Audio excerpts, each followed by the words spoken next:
Hi everybody, welcome to Nazar Circus. How are you guys doing? I am well. It's a cold London day. Are you even in London? No, we're not. We're in Canterbury. We're in Canterbury. Canterbury in Kent. It's a cold Canterbury Kent day. So I've come all the way to Canterbury in Kent to see my girl. I'll let her introduce herself and then we will tell you what we're discussing. So go ahead, introduce yourself. Hello, everyone. My name is Nkiruka Onyido, and I'm a foster carer. Yes. Guys, so today I'm talking to Nkiru. You're a foster carer, but you're so many other things, but we'll get into that. Yes, too many. We'll get into that. Today I'm talking to Nkiru, and guys, Nkiru said she introduced herself as a foster carer, and that's really what we're talking about today. So the reason why I'm doing this episode is because I've realized in my line of work that we have a shortage of black stroke African foster carers. Yeah. So when our children are taken into care and we're wanting foster carers who they can stay with, there's a cultural match, there is a situation. So Nkiru, my own thing is, I didn't even know you were a foster carer. That's the starting point of this topic. So we have a mutual friend, Duchess Ify. Big up, Duchess. Big up, Duchess. Yeah. So I was saying to Duchess that I was talking to her about this thing, and I said I wanted to talk to a foster carer, and she was like, "Oh, talk to Nkiru." I'm like, wait, which Nkiru?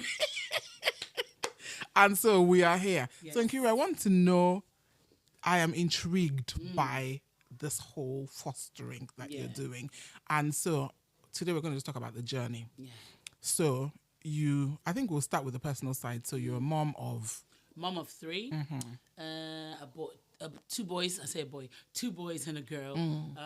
My first child is 31. I think it's no 31. She's going to be 32 this year. Okay. Yeah, 32 this year, and I've got a boy who's 16 and another boy who will be 14 in March. Okay. So my 16 will be 17 in October as well. So Okay. But I've been fostering.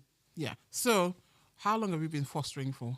I started fostering in 2014. So 10 years now. 11, yeah. Going 11 years. Yeah. And why? So just talk us through it. Okay. What exactly is fostering? Because we're just assuming everybody knows what we're talking about. Yeah. What exactly is fostering? What do you do? So fostering is basically opening up your home and your heart to children who have come from less deprived situations, or if I break it down, children who have been in domestic violence situations, they're drug-induced situations, or neglect. It could be anything. So it's basically that. And fostering is opening up your home to look after them. There might be a time limit to the situation. It depends on what the judge has decided would be the case. They could give you a 6-month span.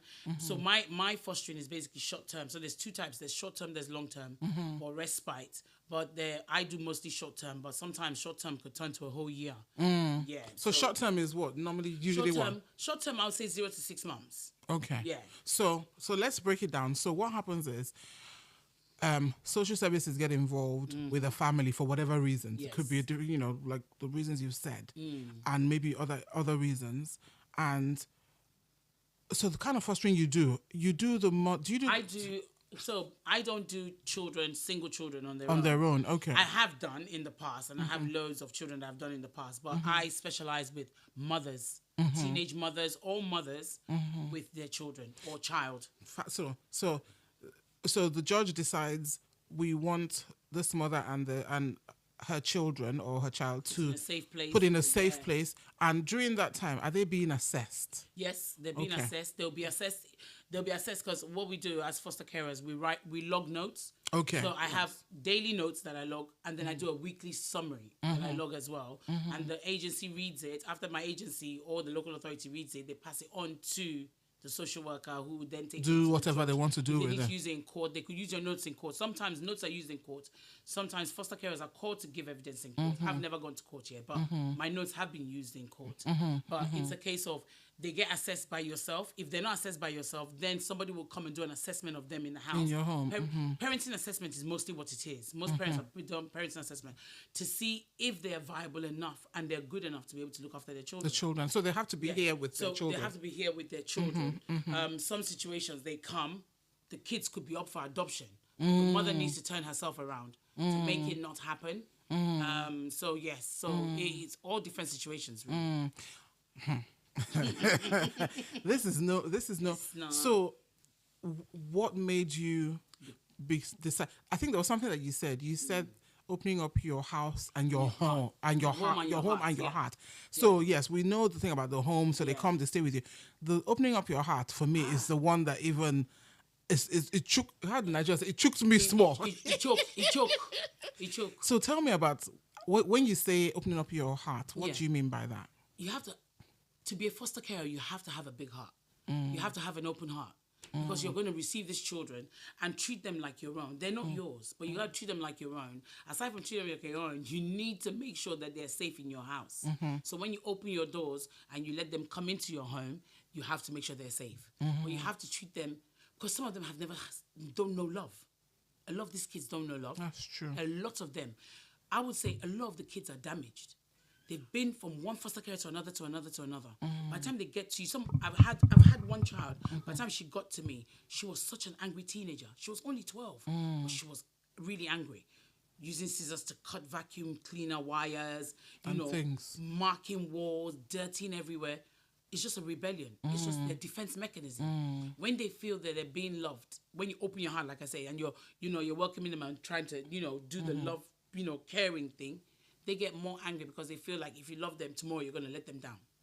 Okay. It's the fear of rejection. Okay. That causes it. So, like, when I say open home, open hearts, that's actually the title of my book, fostering book. That wow. Yeah. Okay, hence we have to talk about that book. Yes. Really? Hence the words came out. But you have to have an open heart.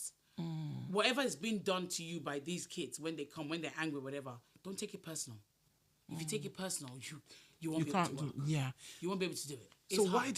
why did you get into, like, I have so many questions. I'm going to just be throwing, and we know this thing is not scripted. So we're freestyling. Yes. So what even made you go into this? So before fostering? 2013, I said I was a childminder. Okay. Yeah, I was a childminder, but it was little people, smaller, younger. Yeah, I was childminding. And then one day a friend of mine, I call her Mrs. M. She's in my book as well. One day she came to me and goes to me, because I use Sophia, my English name, in fostering. So she goes to me, Sophie, you can foster. I said to her, which one? As in Yoruba, because Yoruba. I said to her, which one is fostering? She goes, where you take them and they live with you. Because if you have a space in your house, why not? Because one thing you have to, as a foster carer, you have to have space. She goes to me, if you have space in your house, you'll get on well with teenagers. You do, because my daughter is, like I said, when she was younger, it was this take away 11, 10 years. She was a teenager at the time when I first started thinking about doing this. And she, my daughter said to me, Mom, why not? So before then, you didn't know, you didn't know anything about it. Fostering care. I didn't know nothing about it. Yeah. It was a childminding I was doing. But then I said to myself, okay. Because my daughter's friends, I was good with them when she was in secondary school. So it was like, they came to me. So I had that thing where teenagers would come to me and tell me something they wouldn't tell their parents. It was down to me to work it out, how to deal sit with parents to have a conversation. So I was like to myself, okay, let's try. But I knew, I first of all wanted to do teenagers at first. I thought, okay, I'll do teenagers. Then I realized that wasn't my calling.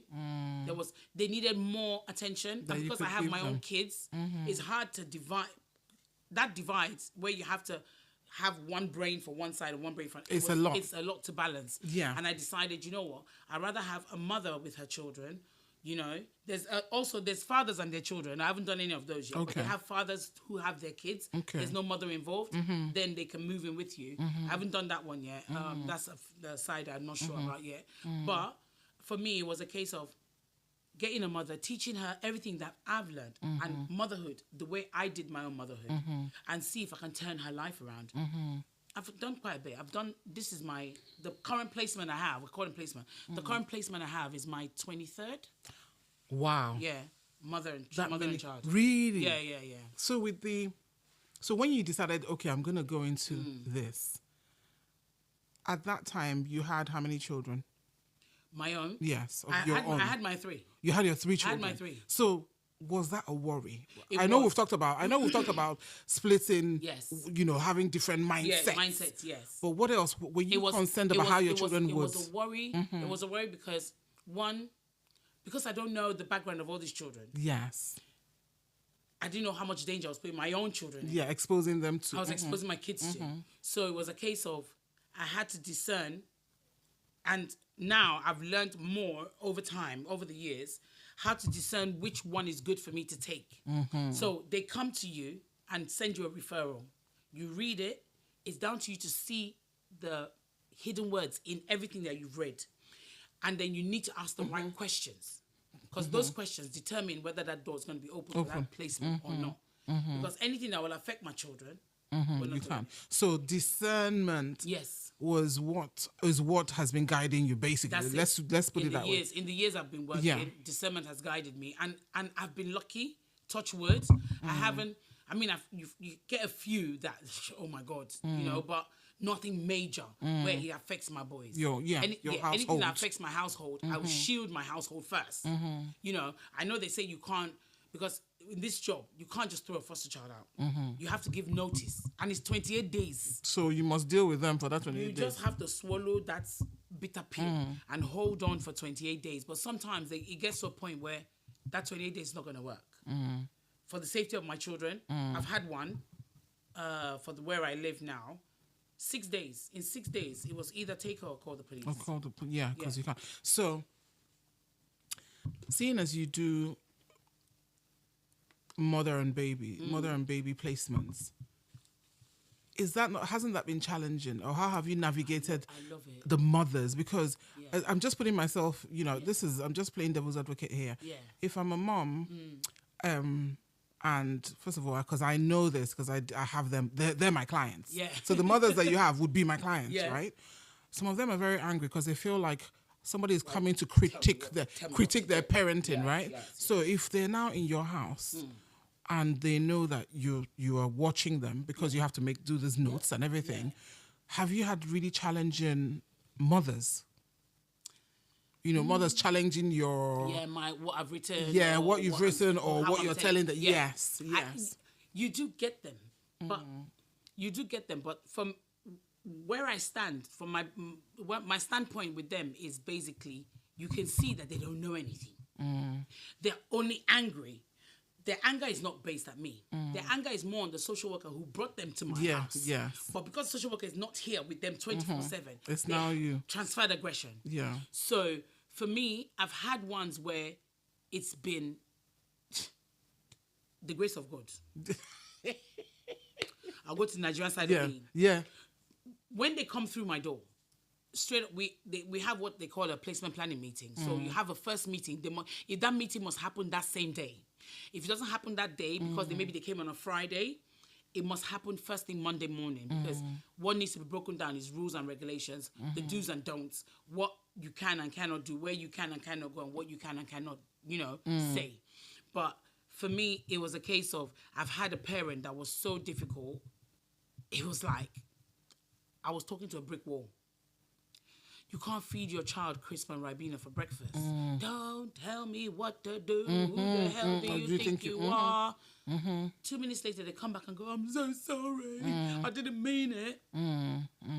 So it's a lot. It's a lot. You get some different temperaments. You get people who are angry, or they come in and pretend they're not angry, and then later on they show you their true self. So do you have people who have like drug issues, or it wouldn't be here? That's a no. Okay, so it wouldn't be drug or mental health issues. Yeah, it would be neglect. It would be neglect. It would be neglect, domestic violence. Okay. Just general, just not being able to care for their kids. The main thing, not being able to care for your kids. Okay. But it's like, for me, I like to turn things around. I don't believe that anyone is a lost cause. So for me, I would do my possible best to inject or instill in the mother what you're here for a purpose. You're not here to play. You're here to show them that you can do this. And I know you can do it. It's all in the mind. And the damage has been done outside. So by the time they come, you have a lot of work to do. But you have to be patient. So it's like, I've had a lot of success stories. Like the current one I have is a success story because the initial verdict from local authority was adoption. No, really straight. They didn't want to hear it. They asked me when they came. It's been a year now. They asked me, first thing they said to me was, how long can we give you to turn things around? Because I've worked with them before, with another child. But this was a baby. I had her from 8 days old. And she was with me for 10 months before she left. But they said, how long would it take to turn things around to make it that adoption would not be the case? I said, give me 6 to 12 months. And that's the case now. Wow. So the parent is going to go home. They're looking for a flat for her. She's going to go home and look after her own kids by herself. After that. Rather than losing her kids. You've got to turn things around. Adoption is so final. That's because once it's adoption, if it's adoption, you don't see them anymore. That's it. They could write you a letter when they're 18. But it pains me as a mom. Yeah, to know that it's I have goodbye. A child out there that I cannot see anymore. Yeah. It's painful. So did you get any specific training to local authority? So guys, by local authority we mean social services, because we're using these words thinking everybody by local authority we mean let's just call them social services because that's what they are, children's services, whatever you want to call them. Do they give like any specific, do they give specific training? No, because I became a foster carer and training is done on the job as you go. So the main mandatory trainings that you need to do will be health and safety, first aid, pediatric, and then everything else. So you're constantly training. So we're constantly redoing training. Like right now, I'm doing one for autism and ADHD, which I need to learn because obviously there's quite a lot of that outside. And most of the kids you take in now, there is one issue or the other that that we have to handle. So there's things you need to know, procedures that need to be followed, what the child needs, because we're working for the child's best interest. Yes, of course. Most of the children that come, if they have come with their parents, most kids have a court guardian. Because the court guardian that speaks for them, because children don't go to court. Yes. So whatever the court guardian sees, that's what the court guardian is fighting for. So the training is all on the job. So it's not a case of there's a package, foster caring. No. Foster care package, training package, really? On the job training. Everything's on as you... So basically, to become a foster carer, once you have the space, you'll know that that's what you want to do. You contact either a local authority. Like I refer people to my agency. I think I've referred like 4 people last year. I refer 4 people to my agency. So you either refer to an agency or you go to a local authority that's near you. It's up to you what you want to do. But the minute you do that, they will send you a form. You fill in the form. Then you do something called Skills to Fostering. Skills to Fostering is like a course. You go online. I think it's a 3-hour course, 3-hour training. Okay. They tell you everything about fostering, everything you need to know. But that's just basics. Yeah. Then once they fill in your form, there's something called a Form F. Longest form I've ever seen in my life. I don't think I've seen any form. And a lot of people don't like filling forms. You got to do like chronology. You got to do your DBS. The form all is those long. things. Your life history. You have to do a medical. But that's reassuring to me because I was looking at you as you were speaking. I was just thinking, if that's it, then that could be dangerous. No, there's if loads. they don't know, so there's a detailed. Okay. And I think a lot of people I referred to when I started fostering, they didn't like because they have to be nosy. They have to poke into your life. They need to know that there's no way that you had problems with a child. Because these kids need safety. Yeah. They need reassurance. When they come through your door, they need reassurance that they're safe. A lot of them have been through hell and high water. At their young ages, they've seen so much. So coming into your household, it's a safety net. Yeah. As a foster carer, your home is a safety net. Yeah, for them. Yeah. So you can't be the danger that they're running from. That's where problem lies. So so you do that whole detail. Yes, you do that whole detailed form where they run a DBS on you I gave my address in Nigeria, everything. Really? Yeah, everything. Totally everything. They check everything. They need to know your finances. Whereby, even if you don't have a placement, you're still registered, you can afford to survive. They want to know your backup plan. There has to be a plan B when there's no placement in place. Yeah. So that's why, you know me, I always have something going. But you always have to have something. Just in case you don't have a placement. It won't be that you're struggling. Yeah. Sometimes some local authorities pay retainer fee. Yeah, because that would make sense. Yes, a lot of people should make sense. And to me, I think that's a necessity. Yeah. Pay a retainer fee, at least something to keep that person on that foster care. Plus, keep them eager to keep doing the job. Yeah, because it isn't an easy. It's no joke. It's no easy task. It's no joke. But they fill it. You get all that fill in form. Once the form is filled and everything is done down to the last T and I dotted. You go to what they call a panel.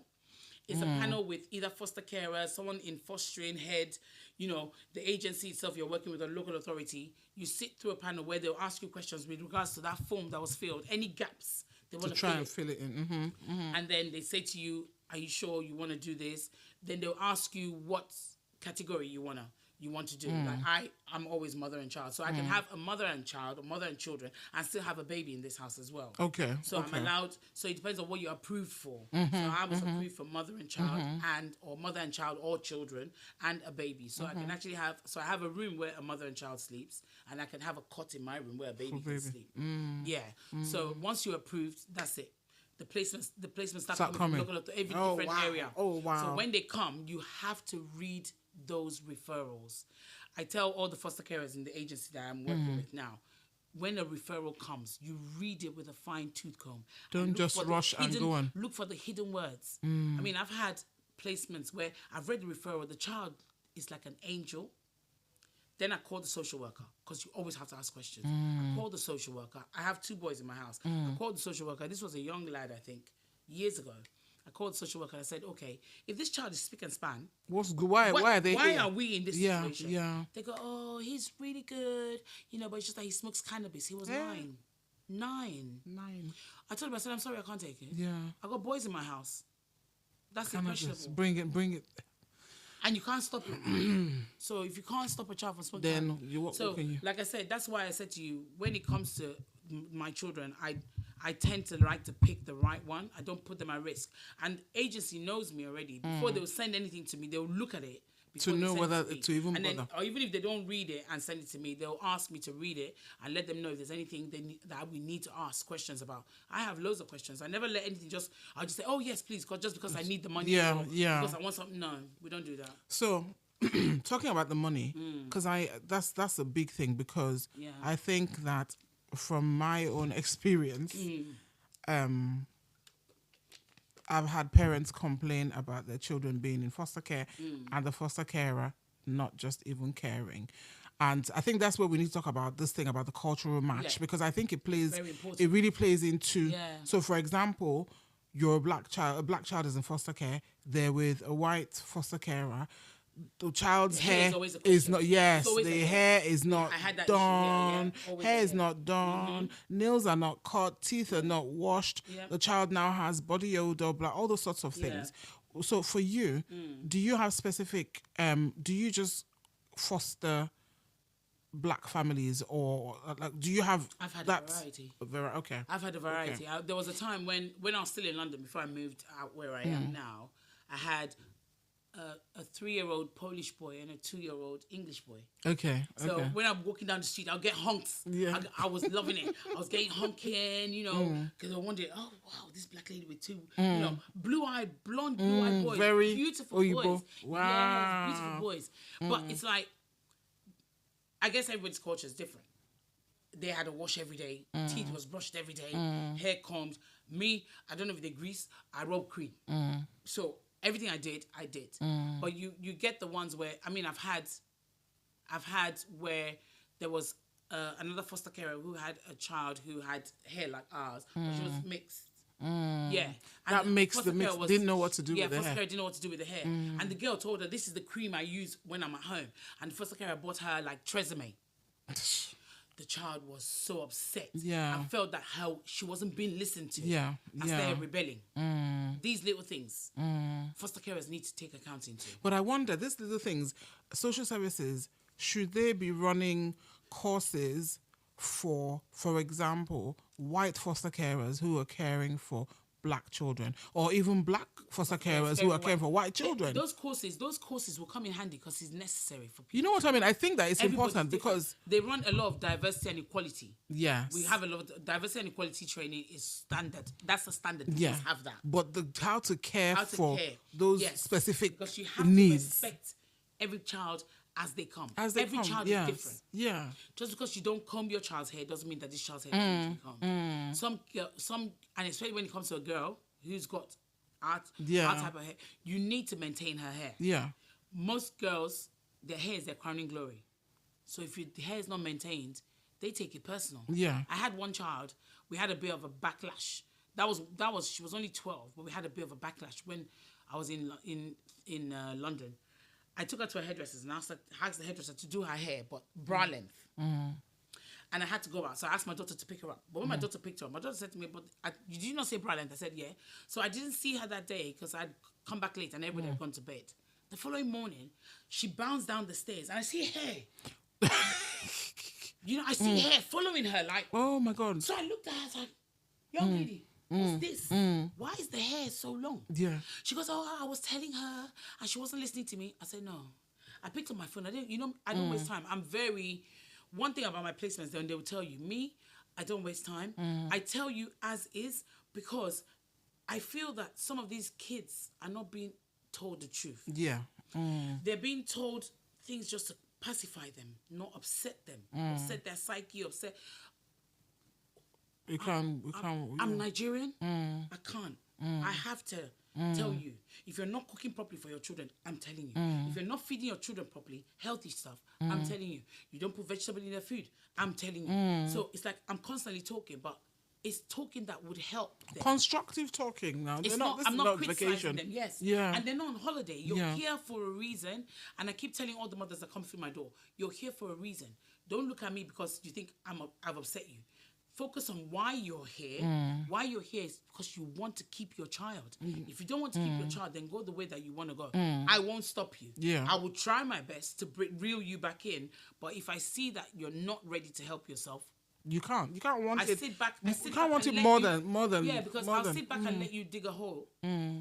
You're probably going to dig a hole bigger than what you need to, you know. But like I was saying, she had long hair. So I said to her, why is the hair longer? She goes, oh, the girl wasn't listening. I told her she shouldn't do more than bra length. So I picked up my phone and called the hairdresser because I've known her for years.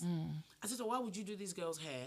And it's long. If she's coming off a bus, the bus closes its doors. It's going to pull. Yeah. That's an injury right there. It's a health and safety, and that's why I said. So being the typical, I wasn't thinking straight at the time, and I did get pulled up for that. That was one time I got, not safeguarding. What was it called? What was it called? There's something called, I can't remember the name, but I remember it where we're going. But I sat her down, took a pair of scissors and did bra length. Yeah. Listen. War. Drama. Hey. The girl did a sit-in, refused to go to school for days. Wooden bath for days. Rub makeup in her hand and paint my whole carpet in the bedroom. There was nothing. Teachers came from the school to come and pick her up and take her to school because she wouldn't go. Then what added to it was she would sit there and not want to go to school and using the internet. So I switched the internet off and changed the password. She went mad. Put it back on. You're being paid. One comment that the kids always make to us foster care. Yeah, is it being paid? A lot of foster carers get riled. Yeah. You're being paid to look after me. Yeah. So why the hell? I go, yeah, I'm being paid to look after you, but I'm not. They didn't pay for my internet. Yeah. True. Silence. My internet is not. I pay for my house rent and I pay my internet. They pay me. It's not part of the pay package. I make sure are you eating? Have you got a bed? Is there a roof over your head? I have to be. I'm very straightforward and upright with these kids. I don't like to butter things so they think that life is easy. Yeah, because that's not what. Because you're in my house. My house is just a cocoon. The real world is out there. Yeah. When you leave my house, you're going to go outside and face people who ain't going to have time for you. Yeah. What are you going to do then? In this London that No, we're in this or UK. in this UK. That's it. So you're going to go out there and face reality. In here, it's like being on the Kardashians. We're inside the house. Yeah. 4 walls protecting you. There's a real world out there. So with the mothers, I tell them there's a real world out there. Here you're comfortable. You're not paying rent. You're not paying gas. You're not paying electric. When you go outside, you're going to pay council tax. You're going to pay rent. You're going to pay... You understand? Yeah. When I number it, you can see the brain working overtime. It's like, oh, that's true. Everybody curtails themselves. So, your children, how have they over the years? I guess they're used to it. Have you had issues, or have they had, not even you, have they had issues with what you do? No, I don't know whether the word is issues, but are there times that they feel like, oh. Yeah, there was one time they wanted me to take a break. There was one time they wanted me to take a break because we had one who smashed plates. It was even in this house, I think, the year before. So what year are we in? 25, 23. Smashed plate, one of the pieces hit one of my boys on his shin. You know, I had to call the police. I've never called the police. Police don't know me. But that day, I had to call the police. You know, she was cautioned and warned to chill. The next day, I called them. I said, by the time my children go to school and come back by 3:15, she must not be here. That same because day. This is now. Same day. That's the danger to my kids. Yeah. That same day she left. Same day she was shouting at my kids. What are you looking at? And my boys had to hide in the kitchen. I don't like that's a no-no. In their home. Yeah. That's a no-no for me, and that's a line I always maintained. Anyway, so I've been with different agencies. In London, before I moved here, I've been with an agency here as well. I resigned from them because I felt they weren't caring about the children. It was more about the statistics, and I don't like that. I like where they care about the kids, and you want to know what's going on with the kids. Are they thriving? Yeah. Are they not thriving? We need to know. If there's a problem, where do we fix it? How do we fix it? But no, I felt it was more about the numbers, getting them out on time, not caring where they go, and giving you the most difficult of the situation. So it was a case of, my boys didn't like it. After that one, they wanted me to take a break, which I took a couple of months. But like I said to you, financially, sometimes it's like you think about it like, okay. And then I have to weigh. But like I said, I always read my referrals before I take my next one on. This one was a placement I was meant to have had December of 2023. But I turned it down because it was like a mom, 2 children.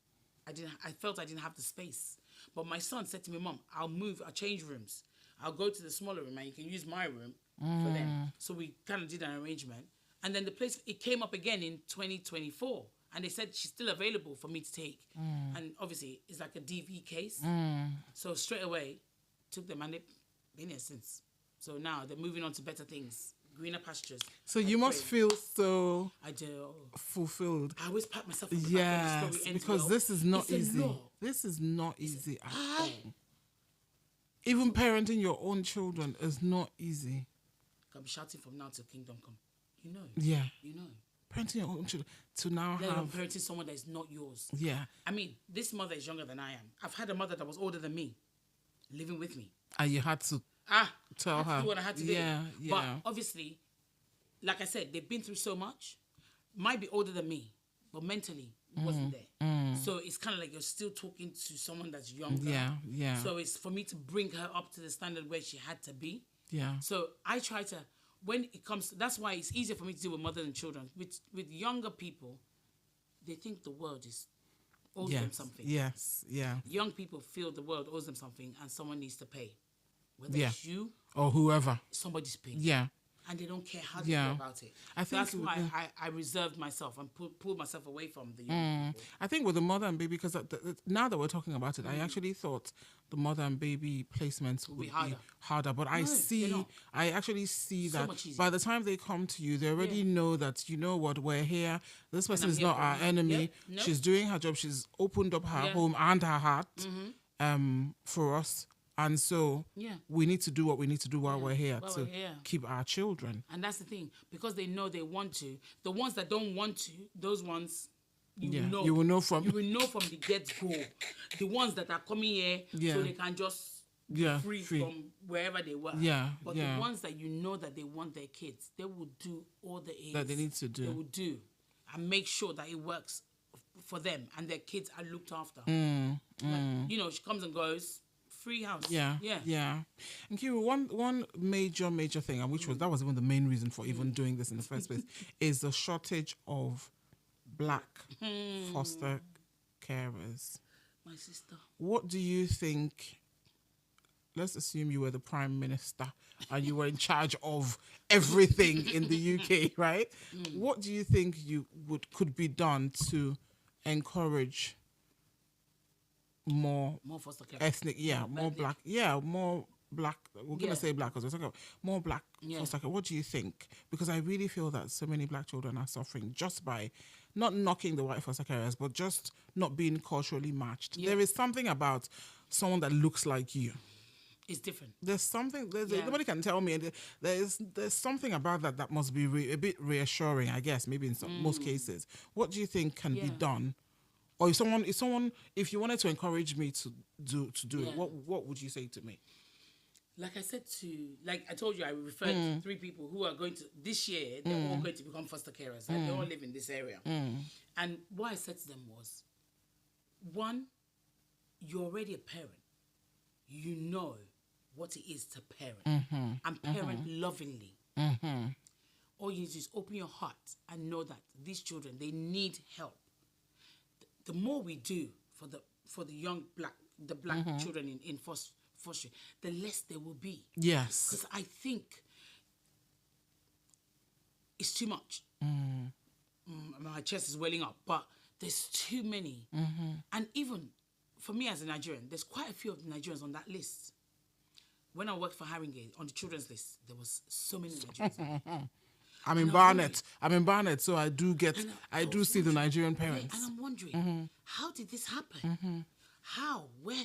When? How are Nigerian parents, getting their children taken from them? My parents used to live here. None of us got taken from them. My parents finished living here. They relocated back to Nigeria. Then we all came back whenever we felt on holiday, and then we moved back. But it's a case of more black foster carers are needed, or not just Nigerians, black as a whole. Yeah, definitely black as a whole. Black as a whole. Definitely. There's more needed because I think it's the fear of the questions I got from the ones that I introduced was, what if, they come to our house and, at night they change and they stab. You get the oddbods. Don't get me wrong. You do get the ones. I mean, there was the foster carer that the child lit fire in her house now. Luckily, she was awake to be able to quench the fire. Or the ones that cook like 1, 2, 3 o'clock in the morning and they're cooking in your kitchen when, by rights, they should be in bed sleeping with their children. But I think a lot of Nigerians are afraid of what would happen with their own children. Oh, so yeah. That's a major. Yeah. Because the question, I'm in a Nigerian group here in Kent, in where I am in Kent. And when I put up that, we're looking for foster carers, there's a lot of incentives to it. Yes. First thing was, how do they get on with your own children? How do you bring a stranger into your home? I mean, they're valid questions. They're valid questions, don't get me wrong. But for me, it's like, you accept them lovingly. But your children are your children. Nothing will change that. So far as you know how you've raised your kids, I don't think there's much to fear from these. I mean, like I said to you, if it's not working, 28 days notice. Some days there's less than that 28 days. If you're not happy with the situation, but you have to give it a chance. And to be honest, I'm going to bring in this bit. Financially, being a foster carer is... Yeah, because we need to talk about that. Because it's all about incentives as well. There's so Yeah. Like if you introduce most borrowers, and plus my agency, once you bring one person, it's £1,000. Really? For just introducing somebody. And they go through and get to panel. Yeah. No, you don't get it then. You get once they go to panel, they're approved. And they're approved, the money's yours. But it's a case of, I know we need more black people because there's so many kids that need that cultural match. A lot of families are not happy. Even when I had the Polish boy, his father was not happy that he was with me. Yes, because he goes, he's Polish, he should be with a Polish family. I go, well, I'm doing my best. He's not lacking anything. He doesn't look dirty when you see him. He's always clean because I give him a bath on a daily basis. What is the problem? I can understand where they're coming from. But for me, I've looked after every culture, from English to European. I've had Somali. I've done our blacks, I've done Nigerians, I've done the West Indians, I've done everybody. There's no one Muslim. I've done it all, but we need more blacks because it's a necessity. It's painful for me. It's painful. It is. And it's painful because when I then read when the parents, my clients, call me crying when they see their children at contact, it's very sad. And I know that some of it's not because the foster carer is bad. They're doing their best, but there's some things that they just don't know. And now that you said that, I don't know that there's the right training offered regularly. Yeah. You know, for things that like particular hair. one, hair. And, that particular one where black foster carers should be trained on how to look after the Caucasians, and then Caucasians being trained to look after the blacks. That training, never seen it. It should be regularly run. Because when it comes to like hair, skin care, because we rub cream. Yes, of course. We rub cream. How can you see your child's skin is dry? Meanwhile, we know we use Vaseline to coat or shea butter to coat our. So it's those sorts of things. It's those sorts of things. They're that very really important. Parents, yes. Yeah, it upsets parents. Yeah. Like I had a placement. She was a young white girl, but her children got taken. That was one of my sad stories. That I shed tears that period. But her children got taken, but the children were taken to an Indian family. So every time she came to contact, the kids would smell of curry. Of course, yeah.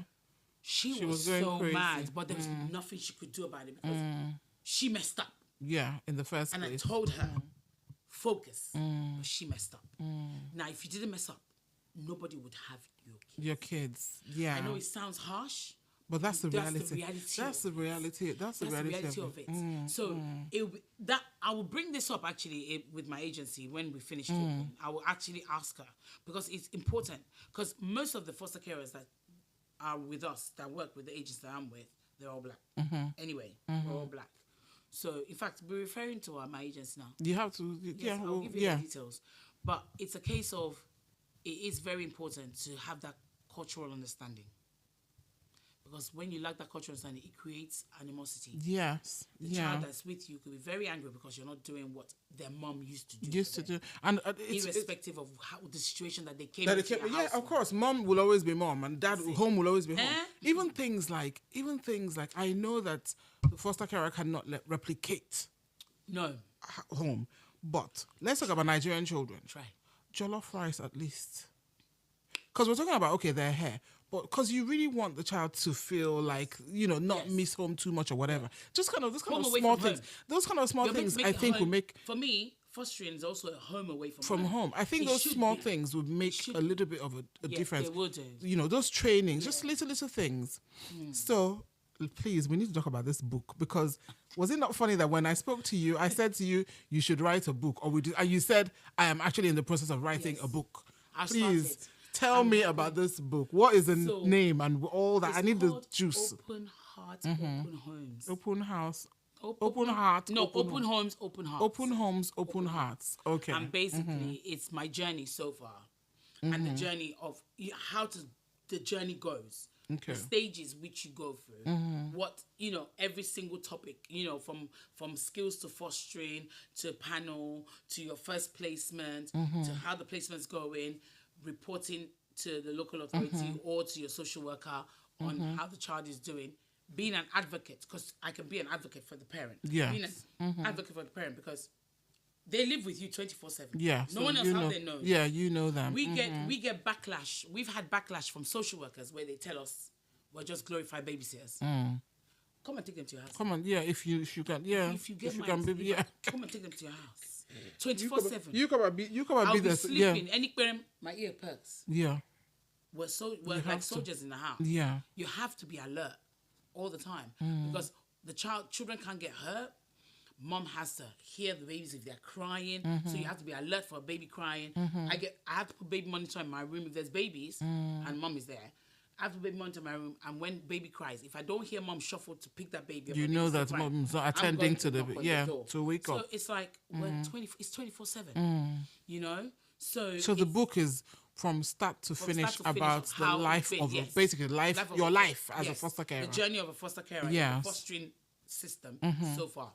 But it's the joy, ups and downs of dealing with social services, ups and downs of dealing with court guardians, ups and downs of dealing with court, dealing with the parents themselves, or dealing with the children. You know, appointments here, because you have to get for loads of appointments. There's what they call a lack review. Yeah, look after child. Yeah. You have to go for lack review, lack medical. You have to go for lack this. There's always something going on. So in that book as well, do you talk about I guess I'm sure you do, or you did, or you're planning to. Yes.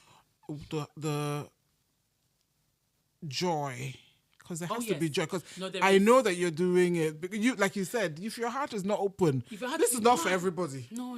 This is not for everybody. Even with the financial, whatever. This is if it was, everybody would be doing it. Yes. So do you talk about like the emotional? Yes, the joys. The emotional, the lows, or the highs and the lows. There's lows and there's dramas. Yes. There's lows, dramas, and the highs. Yes. So do you talk about all that in that book? I bring up everything. How, you know, where kids are so angry, it's not you. Don't take it it's not you. It's the situation they're in. And then those that have gone from one. I had a child that had been to like 7 placements, only age 12, but she'd been to like 7 placements. I was number 8. She left mine to number 9. And I hear the foster carer that she went to at number 9 resigned from fostering after she left because she was traumatized. It was an elderly woman who couldn't handle. That's, you know? Yeah. So there's some kids that need a foster carer who hasn't got anybody else around them. Yes. Like their own children. Yes. There are kids that need that. But then there are those that enjoy having people around. Yes. It makes it feel like a proper home. Yeah. So situations are different. So there's highs, there's lows, dramas, and then the highs for me are the most. I've had a lot of highs where parents have gone home with their kids. Or even the parents haven't gone home with the kids have been given to a family member. So you know the child is still in the family. But not long-term foster care or adoption. Yes, adoption. Long-term foster care, at least the parents get to still see the child. Yeah. Adoption is where there's zero contact. It's special guardianship. There's what they call special guardianship, yeah. where you will see the child, but when the child's 18. But if you're lucky, the person they gave the child to is agreeing to that. Yeah, there's a balance. You can find a balance. But and even with adoption, and I know we're digressing, but even with adoption, I know that in a few cases that I have now, social services are trying to see if the adopters will agree to contact to direct, and I think it's such a, and this is the whole, we're digressing, but I want to know your thoughts. So they want to see whether the people who will adopt the children will agree to contact once or twice a year or whatever. Yes. I'm shocked they allow their first social services are wanting that. Yeah, they want. Normally it's actually they don't. A case that I have now, actually, I was doing the statement yesterday.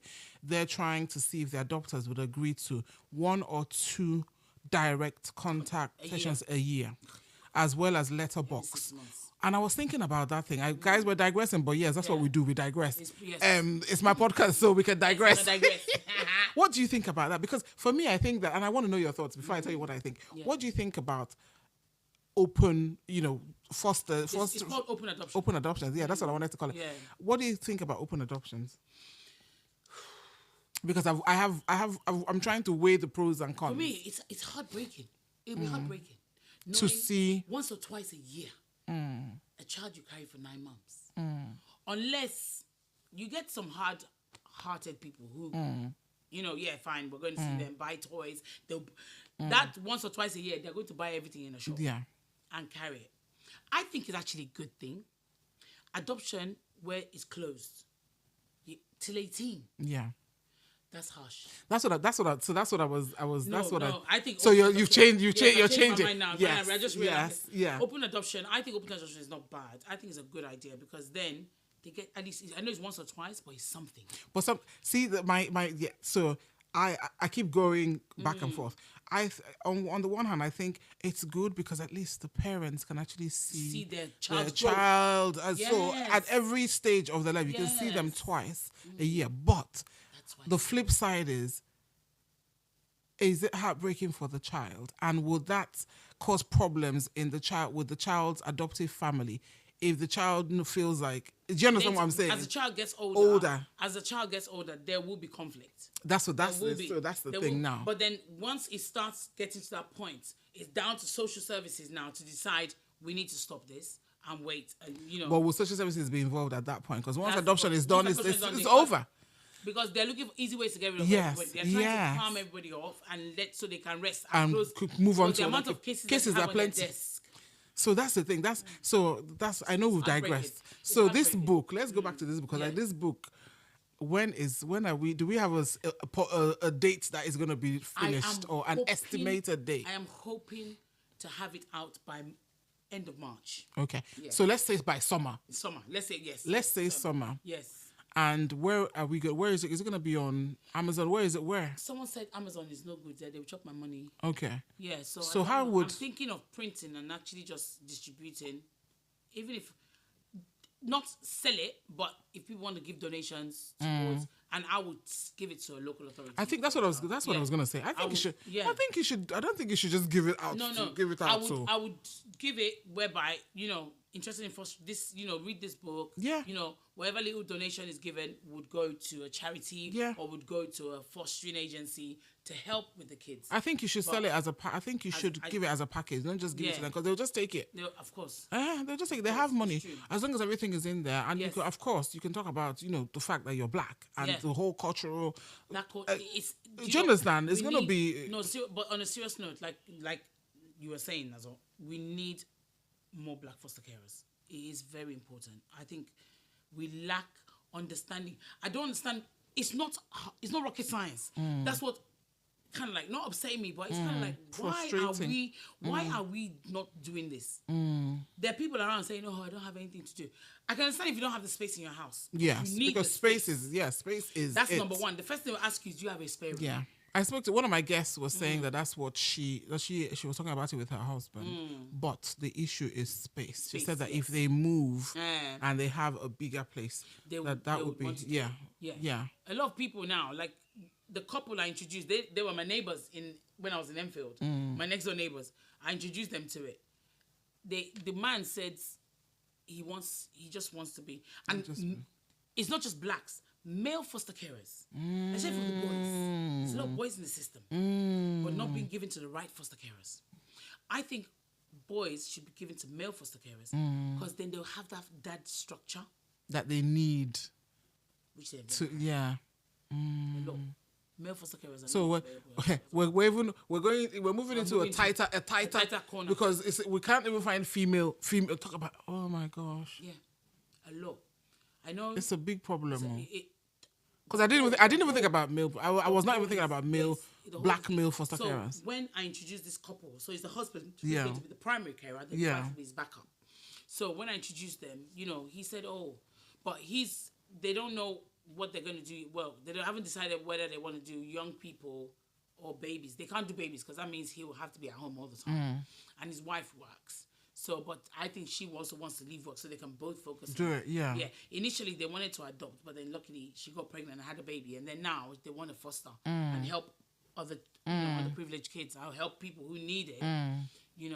But immediately he came to me and said to me, I said, "You'll be amazing. He'll be an amazing foster. He's very gentle, and soft spoken." But I said to him, "Don't let that soft spoken let them ride you on that, because obviously, as much as we're feeling sorry for the kids that come in, don't take them for granted. Yeah. They will see an opportunity to take it. And they will take the piss. Of course. Of course. It's human nature. You understand what I mean? But, yeah. So back to your book. Yes. March. No, we're saying summer. We'll say summer. Because we don't want to put you under pressure. Yes. We'll say so summer. When I have a copy now. Of course, straight up. Your own copy is straight posted. It will be signed though by you. I will autograph. Because let me tell you, I can't tell people and this is funny. I tell people that I feel that I know that most people around me are celebrities, and I'll say this. I'll explain what I mean. I feel that most of the time we spend time reading about other people and reading about other people's lives but we have our own stories now. You are the only foster carer that I know. Yeah, I know. Do you understand what I'm saying? I know. So I could have just gone to local authority and look for a random. But we within ourselves, we have all these things. Why are we not even talking about these things, celebrating ourselves and putting out the information out there? I know. So it's sad. It's necessary. That book.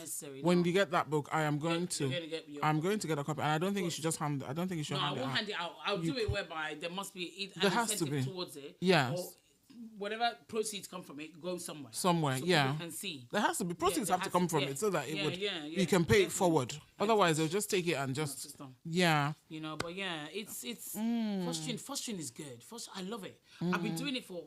I mean, yes, like you said, there's lows. There's times when you, oh my God, you know, and like, do I really want to be doing this thing, please? But then a week later, I'm like, nah, I'm helping. Yeah. I'm You're helping. doing something. How can I turn my back on that? I was even saying to myself the other day, I said, if I win the lottery, I'll stop fostering. Then I said to myself, you're mad. Stop fostering. How? Really? I can't. Really? So you think you will do it? You will do it for as long as I thought. I'm retiring on it. I'm retiring on it. I'm going to retire. That's it. I can still be. There's a lady that I know that's doing it. I think she's 70 or so. Really? I'm retiring on it. Really? What's the point? And you know, like when my kids will go to university, she's only me. And you won't be. It's true. The rooms need to be filled. Like you will have more space actually.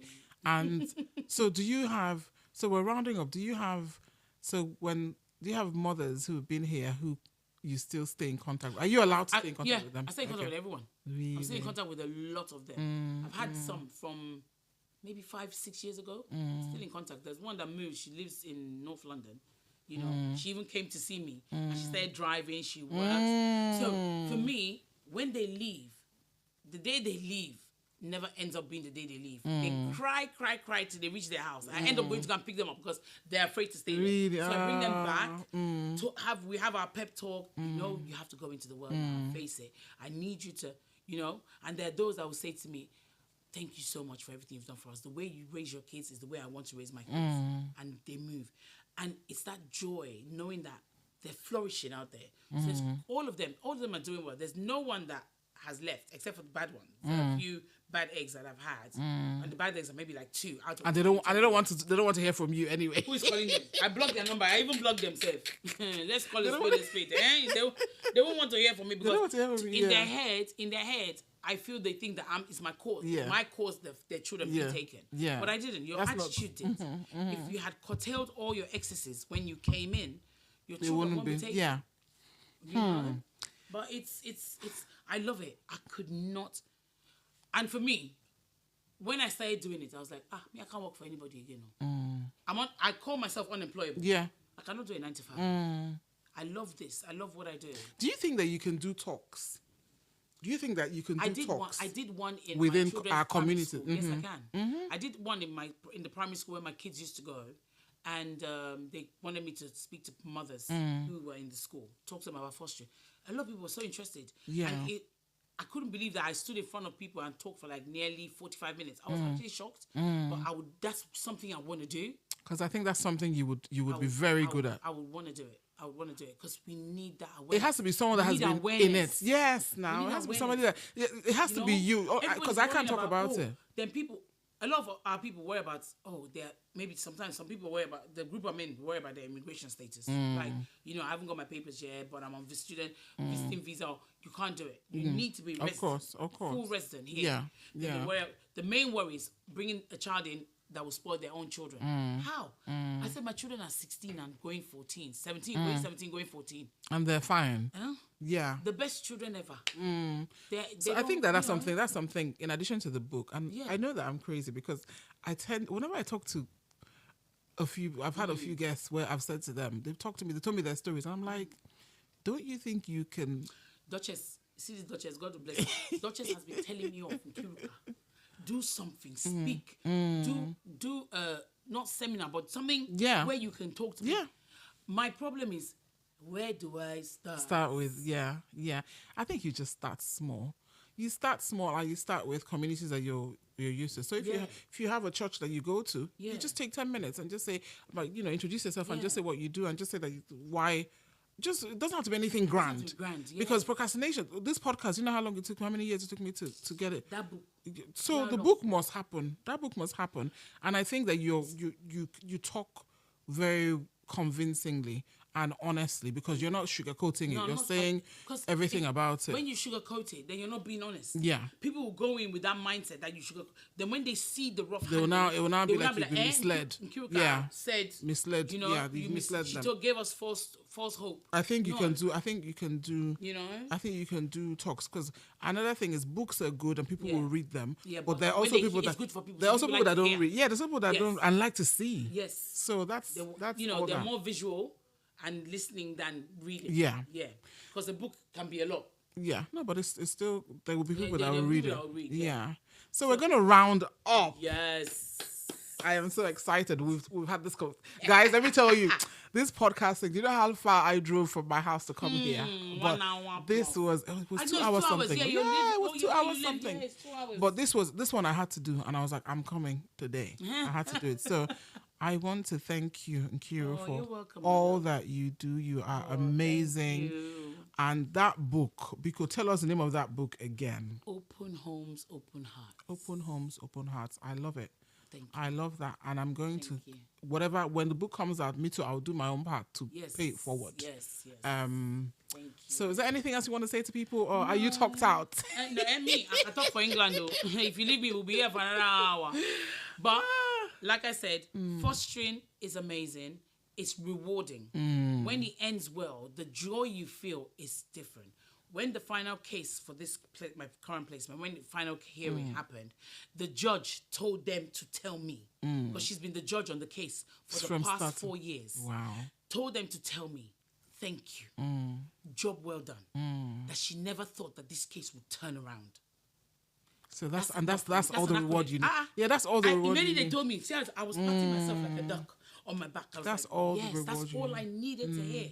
The fact that every mother should be given a chance. I know there are mothers out there who don't. Yeah, it's not for everybody. It's not. Yeah.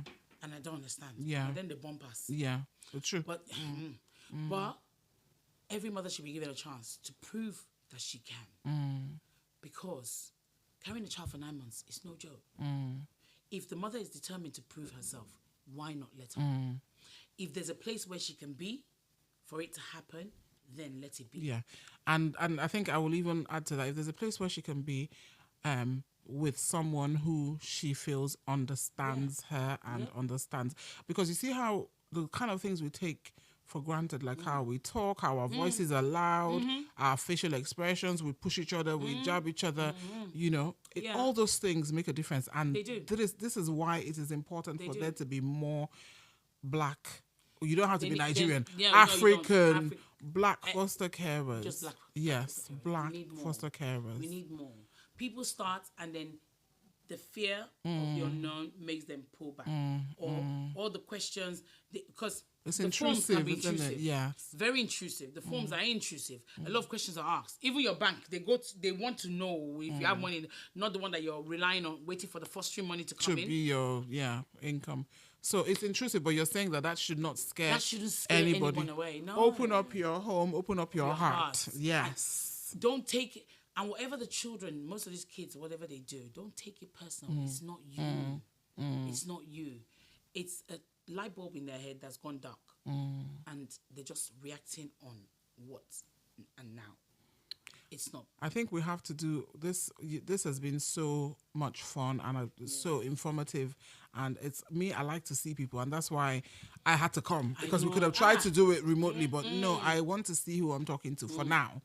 And so I'm going to say thank you again for you opened up your home to me today and your heart to me today. And thank you. Guys, we're going to round up. Thank you so much for listening. Please comment, share. If you want Nkiru's details, you guys send me a message. Instagram at Nazar Circus, Facebook as Nazar Circus. If you know me personally, WhatsApp me, whatever. Thank you so much for listening. And Nkiru will answer any questions you guys have. Definitely. So until next time, I am signing off. I'm sending you peace, love, happiness, and everything good. Bye, people. Bye.